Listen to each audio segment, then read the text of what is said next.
Looked out at my yard and noticed that on the edges it was turning brown and it had just rained. So I knew something else was wrong. So I dug down at the base of the grass and this is what I found. In my case, it was an armyworm. So immediately I went to a search for armyworm lawn control and I found Spectracide Insect Killer for lawns.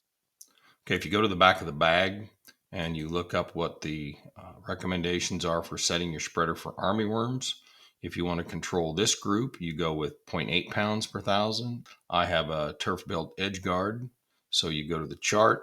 The zero point 0.8 pounds is a 2.5 setting. I set mine at 2.5 and went to spreading. I did the whole yard just in case they were somewhere else.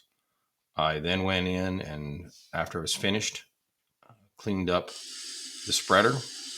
Then I watered it in, set each zone for 10 minutes. Be sure to keep the people and the pets out of the area until the grass is dry.